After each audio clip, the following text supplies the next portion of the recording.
दोस्तों अस्सलाम वालेकुम। अॼु असीं जेको आहे सो हिते मौजूदु आहियूं पंहिंजो न्यूयॉर्क सिटी जे भरिसां। अॼु असांजो दोस्त डॉक्टर अमाला पंवर साहब अॼु हिते असां वटि आयल आहिनि। अॼु असां डॉक्टर अमाला पंवर साहब सां कचहरी बि कंदासीं। एक्चुअली अॼु जेको असांजो प्रोग्राम हुयो उहो इहो हुयो त रुॻो विज़िट कंदासीं, पर डॉक्टर साहब चयो त पाण SSDP जे पेज ते वञी करे दोस्तनि खे कुझु शहरनि जे बारे में इंफॉर्मेशन ॾिजे। सो उन सिलसिले में सडनली असीं लाइव थिया आहियूं। सो हाणे डॉक्टर अमाला पंवर साहब सां कचहरियूं कंदासीं ऐं कुझु तव्हांखे न्यूयॉर्क जे बारे में बि इंफॉर्मेशन ॾींदासीं। साईं डॉक्टर साहब अस्सलाम वालेकुम। कहिड़ा हाल डॉक्टर साहब? ठीकु आहियो? मज़े में आहियो? सभु ख़ैरियत आहे? अॻु में इंट्रोडक्शन करायो डॉक्टर साहब, तव्हां किथां जा आहियो असल में? बेसिकली डॉक्टर अमानुल्लाह पंवर माशाअल्लाह फिरोज सां तालुक़ु आहे मुंहिंजो। LMC मां ग्रेजुएशन करण खां पोइ कराची सिविल हॉस्पिटल में कमु कयो, जितां FCPS करण खां पोइ 8 साल सऊदी अरब में कमु करण खां पोइ हिते कैनेडा में आयासीं। हाणे कैनेडा में सस्केचुआन कैंसर एजेंसी आहे, सूबाई एजेंसी आहे कैनेडा जे सूबे सस्केचुआन में। उन में मां फिज़िशियन आहियां ऐं हिते न्यूयॉर्क में हिकिड़ी रत जे बीमारियुनि जी रत जे कैंसर एक्चुअली हेमेटोलॉजी जी कॉन्फ्रेंस हुई 6 ॾींहंनि जी इंटरनेशनल कांग्रेस ऑन हेमेटोलॉजिकल मेलिग्नेंसीज़। उन में शिरकत करण जो मौक़ो मिलियो ऐं उन खां पोइ वरी दोस्तनि यारनि सां इहे घुमण लाइ कंदा। अॼु मुंहिंजी वापसी फ्लाइट आहे। डॉक्टर साहब दिल्ली पुटे खां वठी पंहिंजो कैनेडा ताईं सफ़र कीअं रहियो? कीअं महसूसु कयो हिन सफ़र खे डॉक्टर साहब? सही हीअं आहे हाणे जीअं त तव्हांखे मां ॿुधाए चुको आहियां त मां त हिकिड़े मिसकिन माण्हूअ जो पुटु हुउसि। मुंहिंजो वालिद पब्लिक हेल्थ इंजीनियरिंग डिपार्टमेंट में हलायो थो, त हुनजो हिकिड़ो विजन हो त बाबा असां हुनजो औलाद तइलीम हासिलु कयूं, जदोजहद कयूं, महिनत कयूं। वालिदैन जी तरबियत, पंहिंजी महिनत, दोस्तनि जी सपोर्ट, इहो कंदे कंदे मां MBBS कई। उन खां पोइ मूं FCPS कई मेडिसन में। उन खां पोइ मूं हिते कैनेडा जा इम्तिहान पास कया ऐं उन खां पोइ मूंखे लाइसेंस आहे कैनेडा में प्रैक्टिस जो। त चवण जो मक़सदु आहे त इंसानु पंहिंजी जदोजहद सां, पंहिंजी महिनत सां ऐं मक़सद सां, सचाई हुजे, डेडिकेशन सां अॻिते वधी सघे थो। ऐं मां हिते आहियां, मुंहिंजो औलाद, मुंहिंजा पुट हिते बहितरीनु यूनिवर्सिटी में पढ़नि था पिया, बहितरीनु ज़िंदगी गुज़रे थी। पर आम माण्हू जेको चए थो त भाउ ॻोठ सां तालुक़ु आहे त तालीम कोन्हे का ऐं माण्हू अॻिते नथो वधी सघे, छा इहो चवणु सही आहे या हिन में का हक़ीक़त आहे? सही तइलीम आहे सही। उहो हीअं त तइलीम जहिड़ी बि आहे, जहिड़े माहौल मां जेकॾहिं इंसानु चाहे। मुंहिंजी प्राइमरी तइलीम सफ़ा ॻोठ जी आहे। असांजो मालू ख़ान पंवर प्राइमरी स्कूल हो, जितां मां 4 दर्जा पढ़ियुसि, पोइ ख़ैरपुर हलियुसि, पोइ मां DCI स्कूल नवाबशाह मां मैट्रिक कई।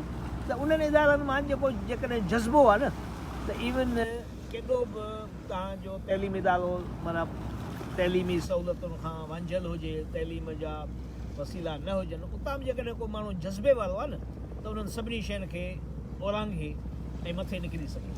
हुतां खां सपोर्ट वठणु, हुतां सपोर्ट वठणु, हुतां वठणु। बाक़ी जेके बहाना कबा त साईं पोइ असां ग़रीब आहियूं, ग़रीब जा ॿार आहियूं, पोइ साईं असां छा कयूं? ग़रीब जी ॿार मां बि हुउसि। मुंहिंजो ॾाॾो त हारी वियो, मालू ख़ान पंवर हार पोइ कंदो, जंहिंजा 5 एकड़ ज़मीन हुई। उन खां पोइ वालिद साहब वटि का बि पंहिंजी जाइ कान रही ज़िंदगी में। असां बि को जायूं बायूं कोन ठारायूं। असां बि इल्म ते तवजह ॾिनी, तइलीम ते तवजह ॾिनी, पंहिंजी तइलीम ते, पंहिंजे औलाद जी तइलीम ते। त असां बि का मिल्कियत कोन ठाही आहे, पर इल्म जे करे असां हिते वेठा आहियूं। ॿियो आम माण्हू जो ख़्यालु इहो आहे त 3 क़िस्मनि जा शागिर्द आहिनि। हिकिड़ो होशियारु शागिर्द आहे, हिकिड़ो जॾो शागिर्द आहे, हिकिड़ो विच थोरो शागिर्द आहे। छो त होशियार खे तव्हां किथे बि छॾियो निकिरी ईंदो, जॾहिं खे तव्हां किथे बि छॾियो न निकिरी सघंदो।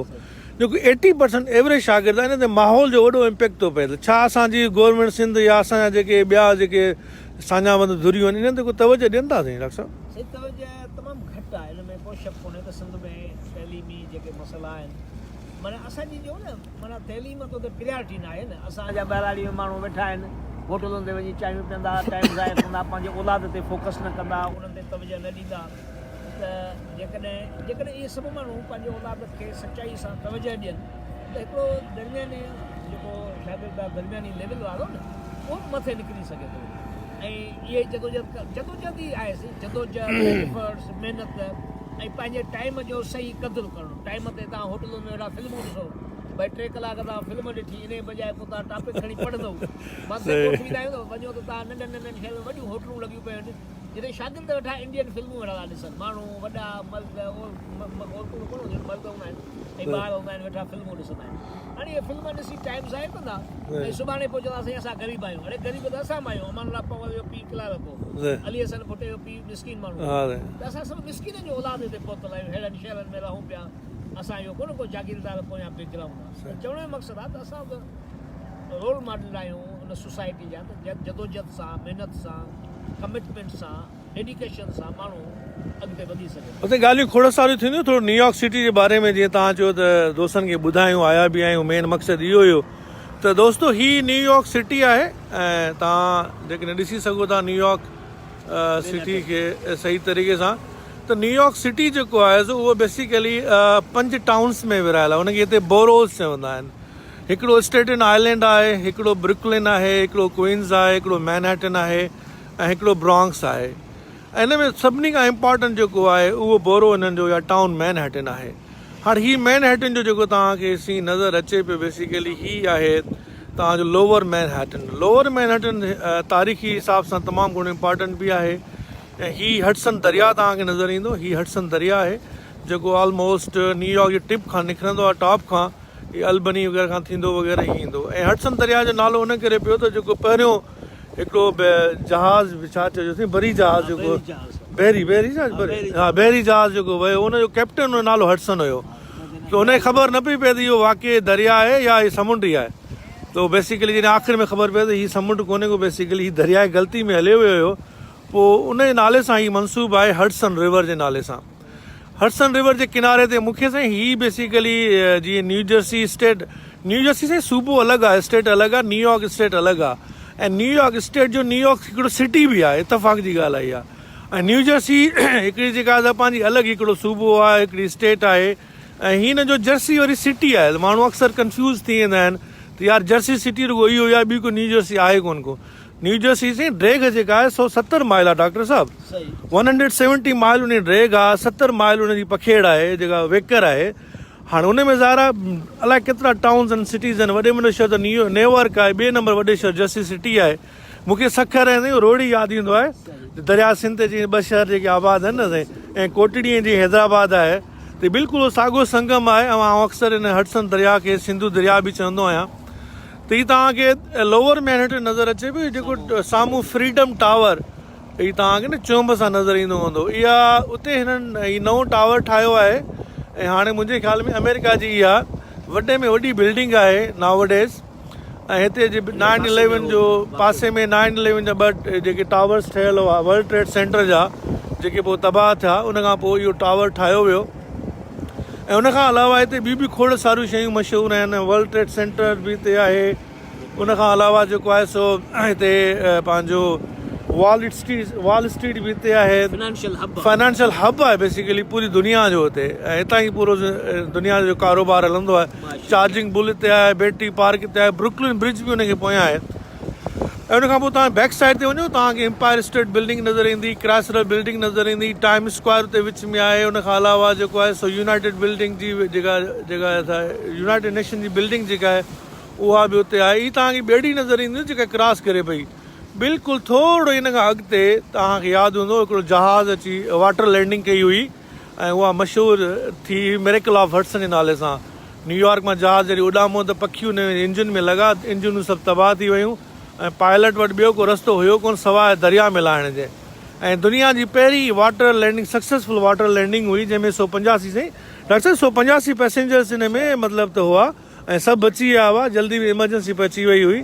ऐं हीअ बेसिकली न्यूयॉर्क सिटी जो तव्हांखे नंढो इंट्रोडक्शन असां तव्हांखे ॾियूं पिया ऐं न्यूयॉर्क सिटी खे जेको आहे सो जेका न्यूजर्सी जा जेके रस्ता आहिनि उहे बेसिकली 4 त अहम रस्ता आहिनि हिकिड़ो 2 ब्रिजिस आहिनि हिकिड़ी वॉशिंगटन ब्रिज आहे उहो परे खां तव्हांखे नज़र ईंदी हूंदी ऐं ॿियो वरी हेॾा वेराज़ानो ब्रिज आहे उहो बि तव्हांखे परे खां नज़र ईंदी हूंदी त छा थी सघे तव्हां नथा ॾिसी सघो त इहे 2 बेसिकली इहे ॿ टनल्स हिनखे मिलाईंदियूं आहिनि हिकिड़ी हॉलैंड टनल आहे ॿी तव्हांजी लिंकन टनल आहे जेके पाणी जे हेठां वञनि थियूं ऐं उनखां अलावा हेठां ई ज़ारा ट्रेन सिस्टम बि आहे ॿियो हुनजो वाटर टैक्सीस तमामु घणियूं फ्रीक्वेंटली हलंदियूं रहंदियूं आहिनि जीअं मसइलो इहो आहे त रवां तवां हुजे माहौल साईं हिन मां माण्हू कमाइनि बि था ऐं उनखां अलावा जेको आहे सो टूरिस्ट बि जी हीअ साईं नंढो इंट्रोडक्शन हो इंट्रोडक्शन मिलंदो हीअ हलूं था हीअ हिन जो डॉक ठहियलु आहे हुनजो पुराणो जिथे हीअ चीज फॉरेन कंट्री जा 1700 में जेके जी लहंदा हुआ जी जी जी जी एटलांटिक समुंड ट्रिपी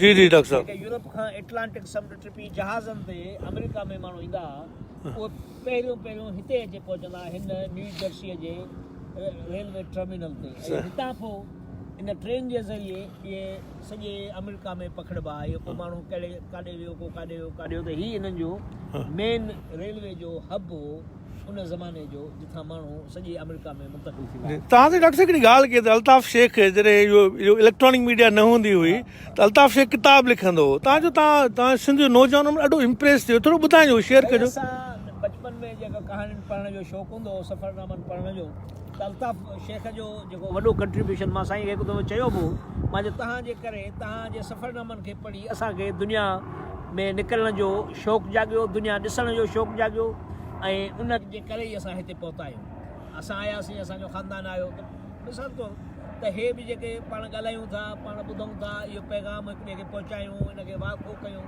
त माण्हू ॾिसनि त शऊर अचे सम्झ अचे त इहो करे सघिजे थो असां अॻे बि साईं उहो ॿुधंदा हुआसीं साईं जतोई साहिबु ॿाहिरि वियो आहे ॿाहिरि मुल्क वियो आहे फलाणो ख़ान ॿाहिरि मुल्क वियो आहे ईअं वॾेरा जागीरदार उहे अची सघंदा आम ग़रीब माण्हू जो औलाद त सोचे बि न सघंदो न को अमेरिका वञे कैनेडा वञे ऑस्ट्रेलिया वञे इंग्लैंड वञे पर हाणे जेको आहे न पाण तइलीम जे करे शऊर जे करे त अल्ताफ़ शेख जो असां सिंध ते तमामु वॾो अहसान आहे त साईं जे सफ़रनामनि उन वक़्त जे छाकाणि उन वक़्तु इंटरनेट कोन हुई टेलीकम्युनिकेशन जा वसीला कोन हुआ त उहो किताब जेको आहे न तमामु वॾो ज़रियो हो ॼाण पहुचाइण जो उन किताबनि मां उनखे को कमाई कोन थी बेसिकली हाणे ॿिया बि माण्हू खोड़ी सफ़र ते वेंदा हुआ पर उन माण्हू ॾाढो हुनखे जेको आहे ऐं उन लिखणी जो जेको अंदाज़ हूंदो हो न अल्ताफ़ शाह जो ॾाढो कहाणी अंदाज़ में लिखंदो दिलचस्प कहाणियूं आखाणियूं त उनखे अहिड़े हिसाब सां पेश कंदो त हर माण्हू इहो करे सघे थो ऐं मुंहिंजो ख़्यालु आहे सिंध में हज़ारे माण्हू सही जेको आहे न हज़ारे नौजवान उन्हनि खे पढ़ी उन्हनि खे शौक़ु जाॻियो इहे पंहिंजा ॻोठ छॾे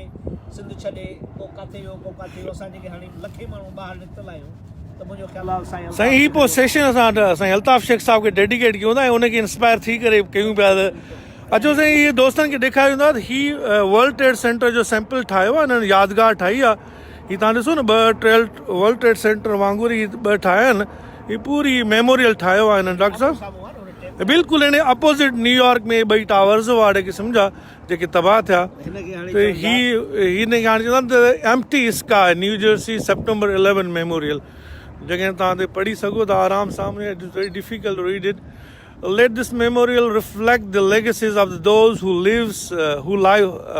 lives were lost, that their unfulfilled dreams and hopes may result in a better future for society, their unique quality. ही ॾिसो पूरो मेमोरियल उनखे डेडिकेट थियल आहे ऐं ही ॾिसो त नाला बि खोड़ सारा लिखियल आहिनि ही जेके बि उन में वीचारा मरी विया या शहीद थी विया मारिया विया ही वीचारा उन्हनि सभिनी जा नाला हिननि ते लिखी छॾिया आहिनि एज़ ए मेमोरियल तौर ते त ही साईं ॾिसो न हिननि माण्हुनि उन्हनि खे यादि रखियो आहे उन्हनि जी मेमोरीज़ खे हिननि सभिनी शयुनि खे डॉक्टर साहिबु ॿियो को हाल वाल ॿुधायो भला सफ़र कीअं रहियो जहाज़ वारो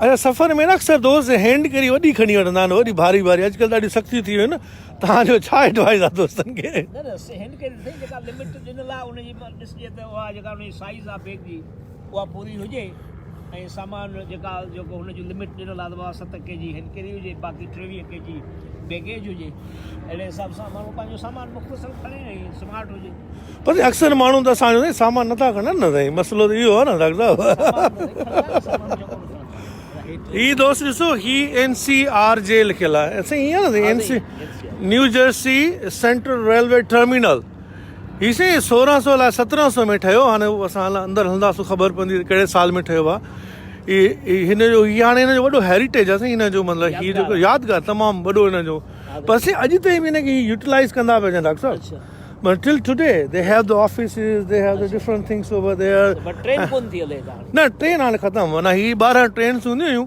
असां अंदरि हलंदासीं न त दोस्तनि खे ॿुधाईंदासीं त अंदरि ट्रेन सिस्टम हिन जो कीअं हुयो त हीउ पूरो ॾिसो त हीउ ॾाढा टूरिस्ट वग़ैरह बि हिते आयल आहिनि हीउ साम्हूं तव्हांखे क्रूज़ नज़र ईंदो हूंदो इहो साईं स्टेच्यू ऑफ लिबर्टी खणी ईंदा अथव हा हितां ई तव्हांखे स्टेच्यू ऑफ लिबर्टी खणी ईंदा आहिनि त स्टेच्यू ऑफ लिबर्टी तव्हांखे खणी ईंदा ऐं हुते तक़रीबन मुंहिंजे ख़्याल में $20 जी टिकट आहे तव्हांखे इलिस आइलैंड बि घुमाईंदा ऐं जीअं अॻु में जेके इहो ईंदा हुआ न मुसाफ़िर, अॻु में इलिस आइलैंड ते रहंदा हुआ। इलिस आइलैंड ते लही करे पोइ वरी जेको आहे सो इमिग्रेशन प्रोसेस हुन शुरू थींदो हुयो। डॉक्टर साहब मौसम कीअं आहे भला डॉक्टर साहब? मौसम बहितरीनु आहे, थोरो अंदरि ते हलूं था न मेन जेको आहे सो हीउ ॾिसो अंदरि हिन जो स्ट्रक्चर ॾाढो ज़बरदस्त ठहियलु आहे। हाणे पुराणी ब्रिक ते कमु थियलु आहे, जीअं US वारनि जो टिपिकल स्टाइल आहे ब्रिक्स वारो। हा ॾिसो फ्रंट सां सही घड़ियाल लॻियलु आहे न फ्रंट में।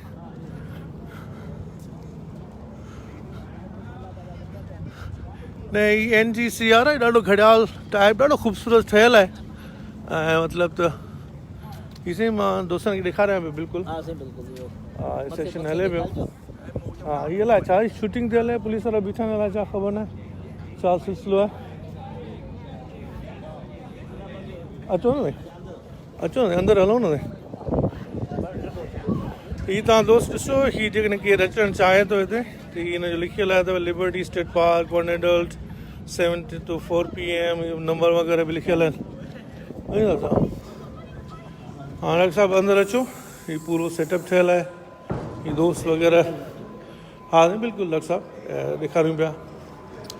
ऐं हीअ ॾिसो त उन दौर में जेके माण्हू ईंदा हुआ न डॉक्टर साहिबु, उहे पियानो बि खणी ईंदा हुआ। हा इहो हुन दौर जा हीअ पियानोज़ वग़ैरह बि खणी आया आहिनि माण्हू, ठीकु आहे न। ऐं उहे द ब्लू हीअ ॾिसो न, हीअ पुराणियूं ट्रेन सिस्टम कीअं हूंदो हुयो पूरो हुते लिखियलु आहे। हीअ हिन जो न्यू जर्सी सेंट्रल जो मॉडल आहे। ऐं उन खां अलावा डॉक्टर साहिबु इहे जेके संदूकूं तव्हांखे नज़र अचनि थियूं न, हीअ संदूक असांजे ॻोठ जे ज़माने जूं स्टाइल जूं संदूकूं, इहे जे ट्रैवलिंग थ्रू टाइम। हा थ्रू टाइम ॾिसो न माण्हू ॾिसो कीअं ट्रैवल कंदा हुआ, अहिड़े तरीक़े सां हीअ लगेज अहिड़े क़िस्म जा खणंदा हुआ। और हीअ ॾिसो ट्रॉली ॾिसो कहिड़ी ज़बरदस्त ठहियलु आहे हिन ट्रॉली सिस्टम। हीअ ॾिसो कैरेज तव्हांजो कीअं ठहियलु आहे। हीअ संदूक जो सिस्टम ॾिसो तव्हां, हीअ पुराणा संदूक सिस्टम, हिन जो सेटअप वग़ैरह हीअ पूरो अहिड़े तरीक़े सां हीअ ॾिसो न, हीअ पूरो संदूकनि जो सेटअप हिन जो ठहियलु आहे। हलो डॉक्टर साहिबु थोरो ॿाहिरि बि दोस्तनि खे ॾेखारियूं। हीअ डॉक्टर साहिबु हिन जा ट्रैक्स हूंदा हुआ डिफरेंट, लॻे थो त इहो शूटिंग आहे डॉक्टर साहिबु। हीअ जेको अमेरिकन फिल्म जी शूटिंग वग़ैरह हले पई, ओके ॿुधे सो उहो हलूं पिया। हीअ असांखे पुलिस वारो मना थो करे त भई न तव्हां हेॾा न अचो, छाकाणि त we will go out from here. Is something going on here? Okay, got it. Okay. Are there something shooting is going on? Are they? Where is it? Oh, sorry for that, bro. Okay, thank you. तो ये असांखे police वारे मना कयो, छाकाणि तो मुंहिंजे ख्याल में शूटिंग हले पई कंहिं मूवी जी। तो हाणे काफ़ी थी हाणे पोइ आख़िर में को मैसेज वग़ैरह को ॾियणु चाहियो दोस्तनि खे? सही दोस्तनि खे इहो मैसेज यादि बाबा, महिनत कयो, जदोजहद कयो, वॾेरनि जे पोयां न लॻो, जिहालत खां जान छॾायो, पीरी मुर्शिदी टाइम ज़ाया करणु, अकुल खां कमु वठो, ॾहाप खां कमु वठो। भला जेके पीर मुर्शिद जेके अथई घरनि में अची ॾन बि वठी वञनि, माइनि जे वेहनि बि सही, वरी ज़ोर बि ॾियारनि वग़ैरह। असांजा वॾा ॾाढा वीचारा तैलीम घटि हुजण जे करे असां उन्हनि मज़हबी महंदारनि नाजाइज़ फ़ाइदो वरितो। ऐं पोइ ईअं हूंदो असांजे घरनि में वेंदा बाबा असां पंहिंजा मुर्शिद आहियूं घर घड़ी ईंदा। इस्लाम सां तालुक़ु कोन्हे, इस्लाम त पर्दे जो सख़्तु हुकुम आहे, कंहिं बि गैर महरम औरत सां मिलणो आहे न को ॻाल्हाइणो आहे। सही ॻाल्हि आहे। हे जेको आहे न पोइ इहो पोइ ॾिसो जीअं हाणे कई ख़ुदकशियूं था कनि, ॾिसो जीअं सिंध में ताज़ो वाक़ियो थियो आहे, ॿिया मामला थियनि था, कई पोइ छा मसइला था थियनि बाबा, पंहिंजो पर्दे में रहो, तमीज़ सां रहो, अख़लाक सां रहो, ऐं इस्लाम जेको चए थो इस्लाम ते अमल कयो। बाक़ी इहो कोन्हे इस्लाम में खे ड्रामो बनाए माण्हू पोइ कंहिं ॿिए खे बेवकूफ़ बनाइनि, जहालत मां फ़ाइदो वठनि। त सिंध जे माण्हुनि खे इहो आहे बाबा महिनत कयो, निकिरो सॼी दुनिया में। सही ज़बरदस्त नज़र साईं, सुठो मैसेज। ऐं थैंक यू डॉक्टर साहिबु, तव्हां इहा मूंखे एडवाइस ॾिनी त भई फ़ौरन लाइव अची करे कुझु इंफॉर्मेशन बि ॾिजे ऐं कुझु टूर वग़ैरह बि दोस्तनि खे कराइजे। ऐं अल्ताफ़ शेख साहिब जे नाले सां ई डेडिकेट कयूं था असां हिन ट्रिप खे। थैंक यू वेरी मच दोस्तो, इनशाला वरी मुलाक़ात थींदी।